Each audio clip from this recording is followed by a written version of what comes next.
السلام عليكم.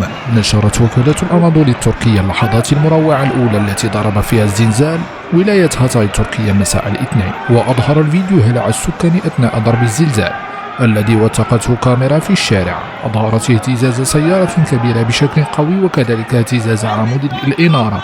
وأشارت وكالة الأناضول إلى أن هذه اللقطات هي اللقطات الأولى للزلزال الذي ضرب تركيا مساء اليوم الاثنين، وجاء بقوات 6.4 على مقياس ريختر، وشعر بالهزة الأرضية التي ضربت أنطاكيا سكان لبنان وسوريا وفلسطين وإسرائيل والقاهرة. وأظهر فيديو من مطار هاتاي حالة من الهلع والخوف لدى المسافرين أثناء وقوع الزلزال.